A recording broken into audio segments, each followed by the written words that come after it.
नमस्कार दोस्तों, हम लोग एक सीरीज शुरू कर रहे थे। मतलब एक सीरीज मैंने चलाया, एक वीडियो मैंने अपलोड कर दिया ऑलरेडी, है ना। तो आप पहले वो वीडियो देखिए, उसके बाद ये वीडियो देखिए तो आपको ज़्यादा समझ में आएगा। हम प्रश्नों के प्रारूप पर चर्चा कर रहे थे, जो प्रीलिम से पूछ रहा है लगातार, है ना। तो उसके प्रारूप पर हम चर्चा कर रहे थे। प्रारूप में मैंने प्रथम प्रारूप उसमें बनाया, तो आप पुराना वाला वीडियो जाकर के देखिए, उसके बाद ये वाला वीडियो देखिएगा। ये सेकंड प्रारूप पे मैं बात करने वाला हूँ। टोटल इसके जो प्रारूप है ये हम द्वितीय वाले पर बात करने वाले हैं, ठीक है। ये दूसरे नंबर का प्रारूप है, द्वितीय प्रारूप। तो जो द्वितीय प्रारूप है इस पर चर्चा करेंगे तो बात समझ में आएगी दूसरे वाले पैटर्न की। तो देखिए दूसरा वाला पैटर्न में उठाया है मैंने। इस क्वेश्चन को मैं पढ़ता हूँ, बहुत इजी क्वेश्चन है, लेकिन अगर आपने पैटर्न पर बहुत ज्यादा फोकस नहीं किया तो गलत कर जाएंगे, ठीक। देखिए इस पर से क्या क्या बोलता है। तो पहला यहाँ पर बोल रहा है कथन पहला, ठीक है। या कथन पहला के पहले इधर चलते हैं। क्वेश्चन नंबर 57 था ये, है ना। मैंने बताया है इसमें सेट बी का था, है ना। 2021 के पेपर में सेट बी का था। तो देखिए जरा इसको पढ़ता हूं मैं, है ना, कैसे कैसे इस पे आएगा, चीजों को देखिए जरा ध्यान से। पर लोकसभा एवं विधानसभा में सीटों के आरक्षण से संबंधित निम्नलिखित कथनों को पढ़िए। सीटों के आरक्षण से संबंधित निम्नलिखित कथनों को पढ़िए। सीधा कह रहा है सही विकल्प को चुनिए। आरक्षण से संबंधित कथन पढ़ना है और इसको पढ़ना है, ठीक है। इसका कथन है, इसको पढ़िए और सही विकल्प को आपको चुनना है, यही कह रहा है। देखिए इसमें से पहला क्या कहता है, कथन नंबर 1 कहता है लोकसभा की 543 निर्वाचित सीटों में से 84 सीटें अनुसूचित जातियों और 44 सीटें अनुसूचित जनजातियों के लिए आरक्षित हैं। अब अधिकतर लोग को ये क्या होगा, यहाँ पर समझ में आएगा 84 सीटें, अरे पक्का याद है कि 84 सीटें किसके लिए आरक्षित है, एससी वर्ग के लिए आरक्षित है, ठीक बात है, पक्का ध्यान में आएगा। लेकिन 44 की जगह यहाँ पर ये डेटा जो है, एक्चुअल डेटा वो 47 का डेटा है कि 47 सीटें आरक्षित है एससी वर्ग, एसटी वर्ग के लिए, ठीक है। लेकिन ये पढ़ते टाइम पे ध्यान में नहीं आएगा 44 और 47, ये खेलता है। यूपीएससी भी ऐसे ही खेलता था जब हम आईएएस को तैयार करते थे, और यहाँ पर भी सीजीपीएससी ये खेलने लग गया है, ठीक है। तो अचानक से होता क्या है कि हम कंफ्यूज हो जाते हैं, सही वाला को पकड़ करके अरे ये भी सही होगा, समझ रहे हैं। तो डेटा में भी खेलने लग गया है, इतना बारीक खेलने लग गया है। तो ध्यान में रखना इस तरह के पैटर्न्स का। यहाँ पर 44 नहीं है, 47 है ना।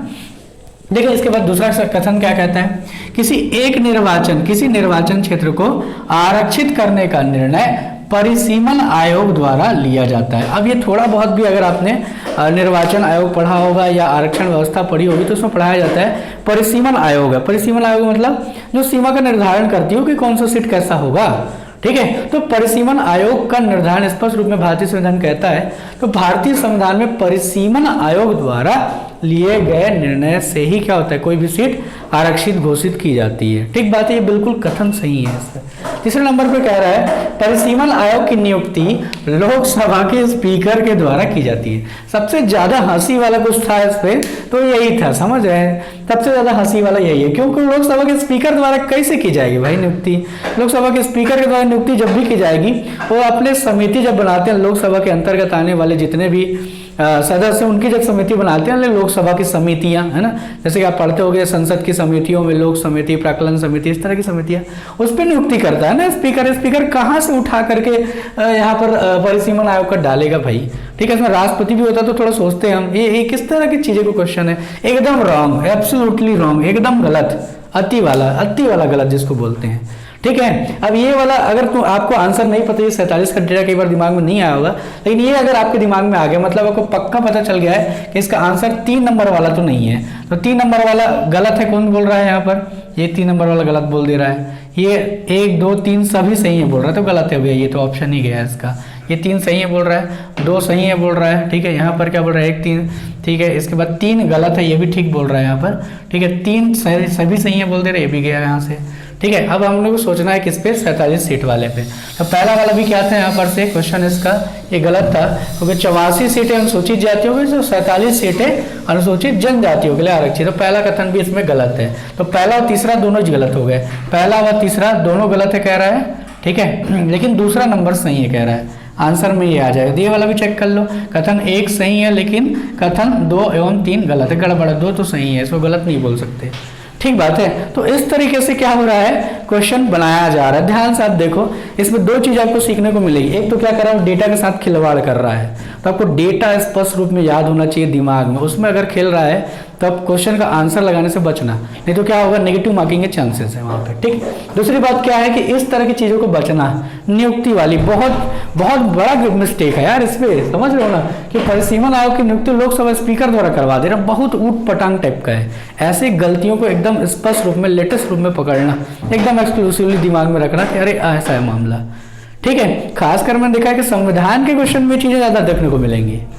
ठीक है, तो संविधान को, मेरे को ऐसा लगता है कि संविधान में जो पढ़ाया जाता है वो पैटर्न वैसा नहीं है नियुक्ति कराने वाली चीज़ों को, उस तरीके को समझाने की, क्योंकि जब तक कि केंद्रीय कार्यपालिका और विधान परिषद की, केंद्रीय कार्यपालिका और कहना चाहिए राज्यसभा की, है ना, उसकी संरचना और लोकसभा की संरचना बहुत अच्छे से नहीं समझाया जाएगा, ये बनने वाला नहीं है, समझ रहे हैं। तो ये था तो आपका दूसरा वाला पैटर्न, है ना, ये दूसरा वाला पैटर्न को मैंने समझाया आपको, मैं आशा करता हूँ आपको समझ में आया होगा ही।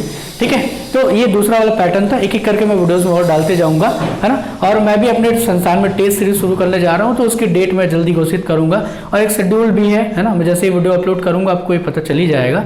ठीक है, हाँ, कई लोग मुझसे नंबर मांगते रहते हैं आए दिन, तो मैं फिर से नंबर देता हूँ 9827287691, ये मेरा नंबर है। ठीक है, 9827287691 ये मेरा नंबर है ना।